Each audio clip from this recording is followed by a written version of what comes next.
welcome to the Recovery Daily Podcast. I'm your host, Rachel Abassi. I'm a grateful recovering alcoholic and stroke survivor.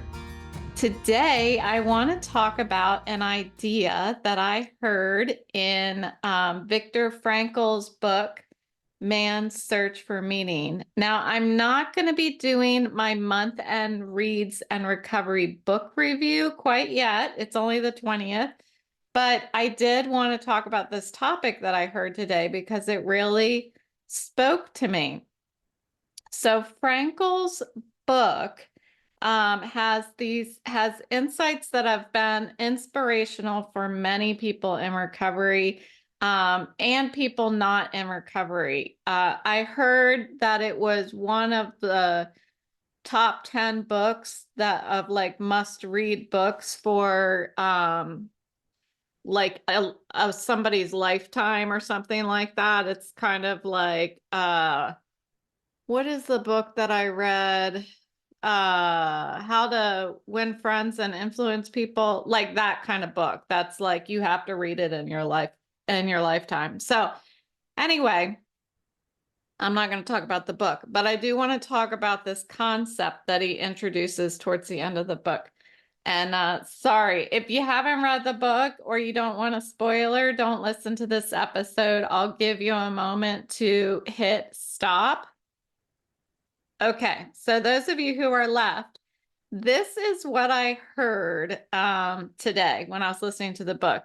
So it's the idea that our life's purpose cannot be fully realized until the end of our journey. So he likens life to a movie comprised of thousands of still images. So just as a movie's complete story can only be told once all the frames have been put together, so too can our life's meaning only be comprehended in its entirety when all of our experiences and relationships are seen in retrospect. So I wanted to look a little bit deeper into this analogy just because I really liked it. I was like, huh.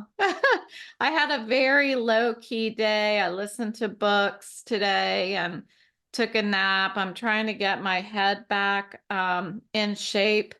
I was threatened. That's what I call it. I'm joking, but my vestibular therapist said that if I don't start feeling better, I'm going to have to start coming twice a week again to therapy. And I was like, no, I just moved to once a week. So anyway, I rested. I've been trying to really rest and not use my eyeballs. The symptoms that I'm feeling, totally taking a tangent for a second, the symptoms that I'm feeling right now are very much in my eyes. It's, for you lifetime listeners, you know that I've had a lot of this sensation in my head, like there's a band wrapped around my head. I've also had like sharp pains. I've had nausea. I've had all of these things. Lately, the past couple days, it's been more like my eyes want to cross. Like that feeling where you put on somebody else's bottle cap glasses, I think that's what they're called, when they're super, super thick, and you get this sensation behind your eyes and it doesn't feel good.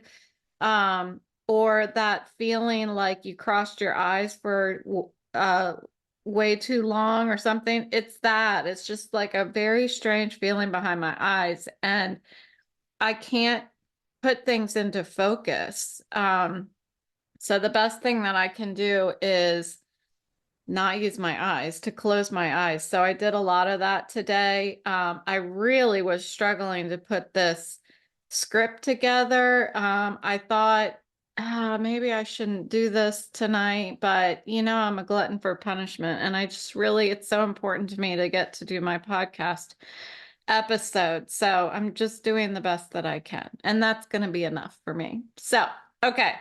So we're moving on. So I want to look deeper into this analogy because I really like it. So imagine a movie that is still in production And each scene, each frame of each scene holds part of the narrative. And none can reveal the full story of the movie on its own, obviously.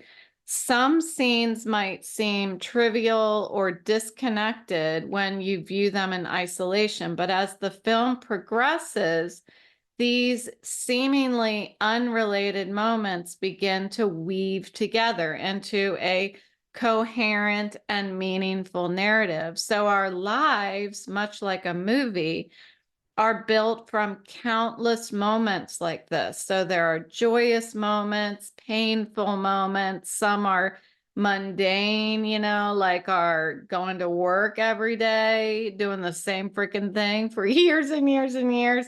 Like all of it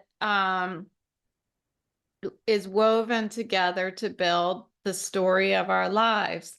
And in recovery, it's natural to seek immediate answers when we have something happen that's life altering. We want the answers, we want clarity, we want to find out what is the reason for our suffering, what is the reason for chronic pain, or the reason for my disability.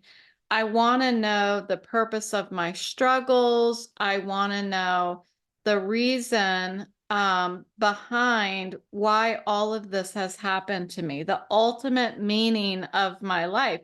That's just what seems to happen when you've got this life-altering event that happens to you.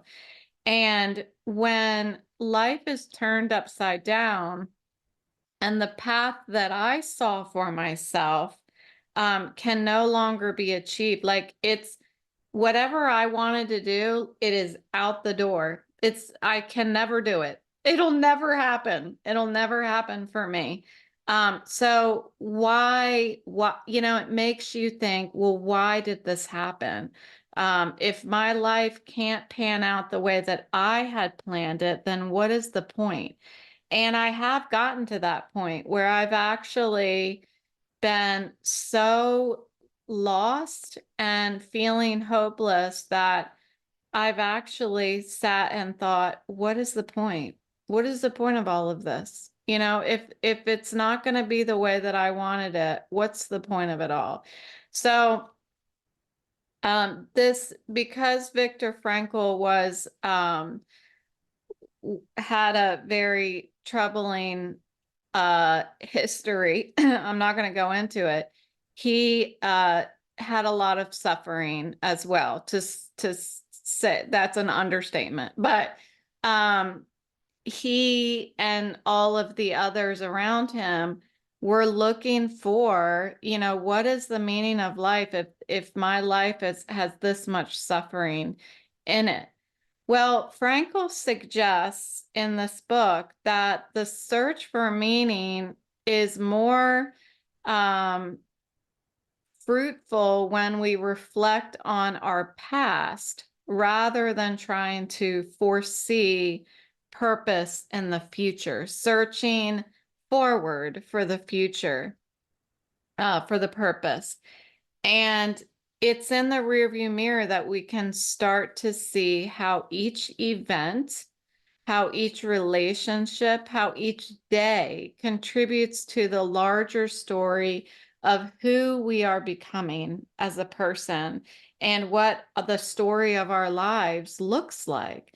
So he talks a bit how we tend to feel sorry for old people. This is also something that struck me as interesting. So a lot of people look at elderly like, oh, poor her. um, she doesn't have much potential left in the future, but it is the older people that we really should admire, he says. We should see them more as the lucky ones because they actually have realized most of their lives already. They have a past. And nobody can take that from them. They have family, relationships, career that have already occurred for them. And it's not potential. It's not what possibly could happen in their future. It is what they've already been gifted in the past, and it can never be taken away. And I thought that that was just a really cool way to look at older people, because I too, I'm guilty of it. I'll look at an older person who might be starting to be a little more feeble and stuff, and I'm like, oh, that's unfortunate. But really, it means that they have lived a full life. And hopefully they enjoyed it. So think about your own life as a series of snapshots, a collection of all of these memories that you can look back on. College, having your kids, if you don't have kids yet, your relationships that you've had, these experiences in your past. And there are likely moments of triumph. There are times of sorrow, periods of doubt. There are instances of elation. And each of these snapshots holds a piece of your puzzle.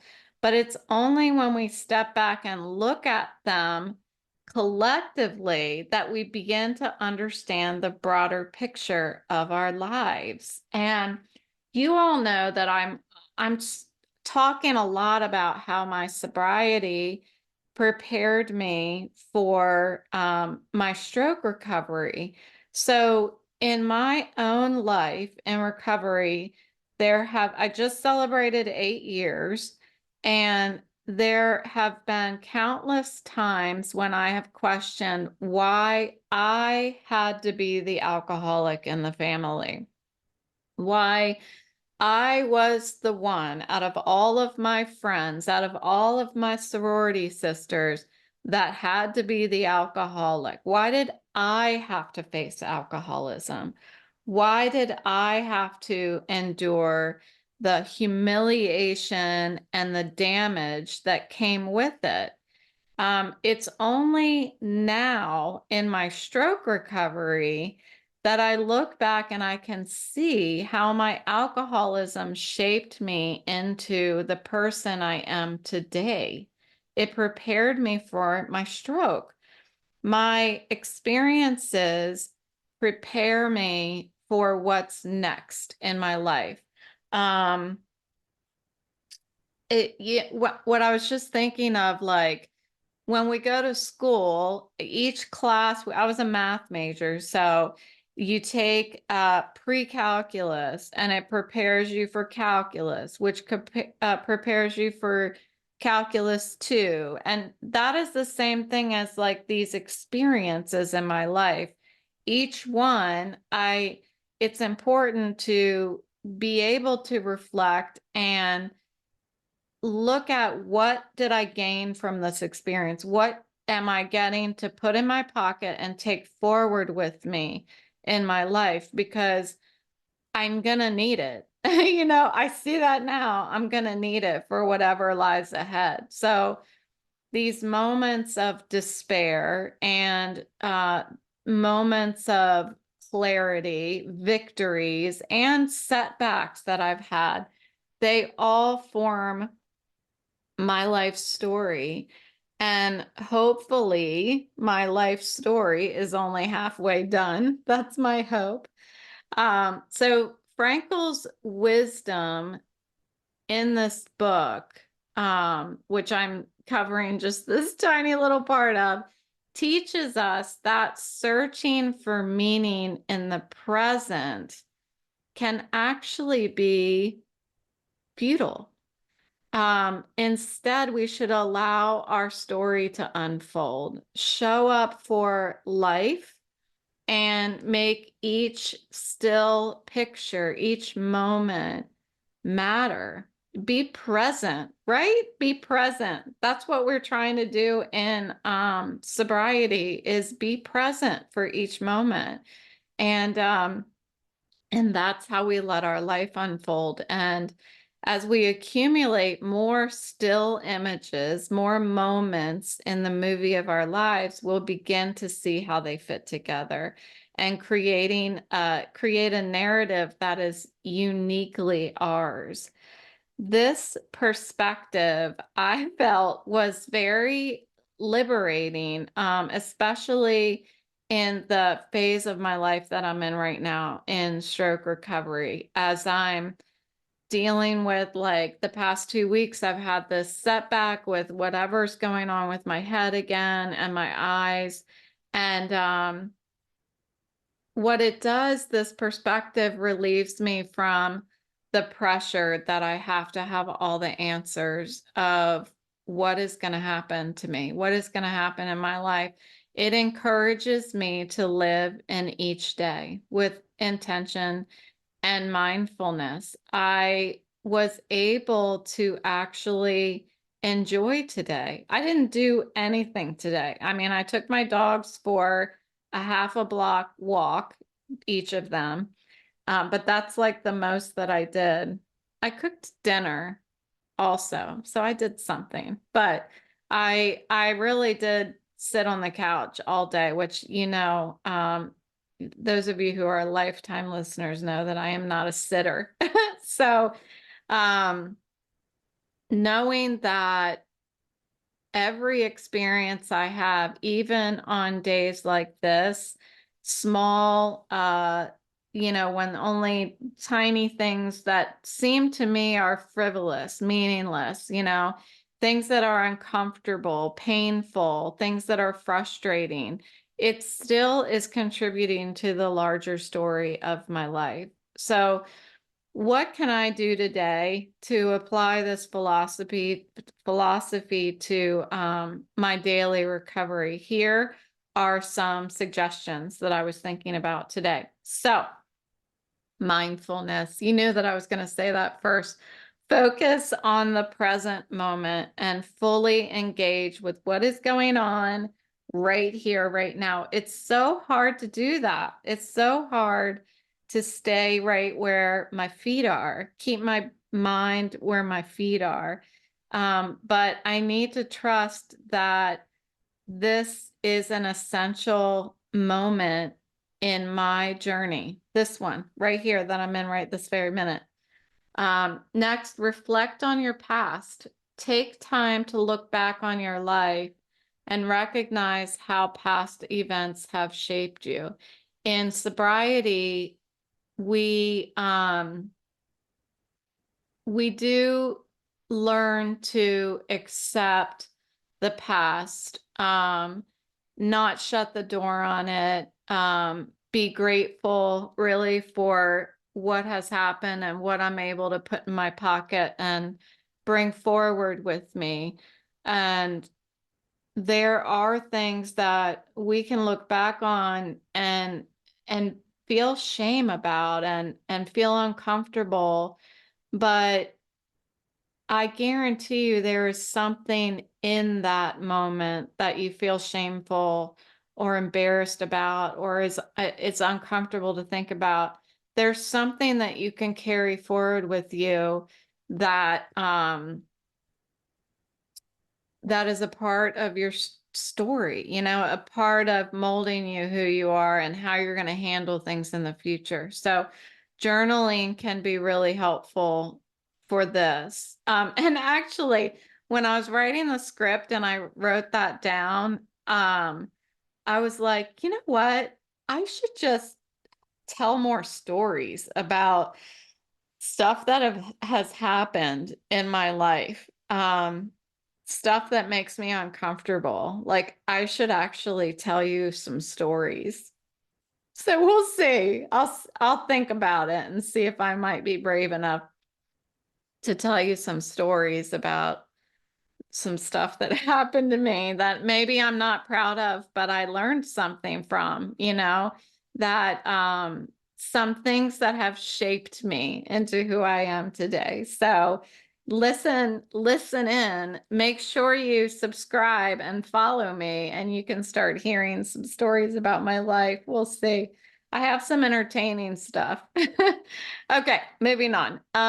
Let go of the need for immediate answers. So understand that the meaning of your life will reveal itself over time, and be patient with yourself and the process. Enjoy writing the story instead of always anticipating how the story is going to end. I used to tell my boss at work, uh, I would always tell him, I'm so excited to see how the story ends. It was a joke because things can always seem so crazy at work, and you're just like, what is happening? Who's doing what? And I would tell him, I just can't wait to see how this story ends. So anyway, it was kind of funny. Next, cherish each moment. Recognize that every day, every interaction, and every challenge is a valuable piece of your life story. So, what I heard today in Frankl's insight is that our purpose and meaning are only fully visible in hindsight.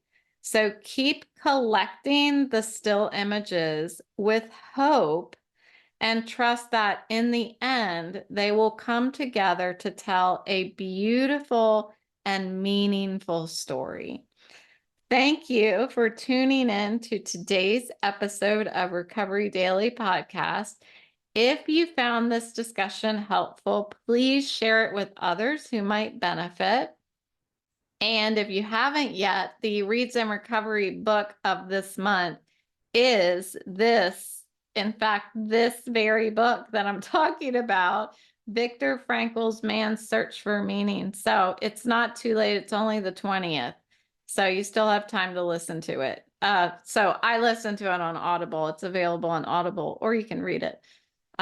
It's available on Amazon. Okay, so don't forget to subscribe so you never miss an episode, and you get to hear some of my life stories coming up. I will talk to you tomorrow.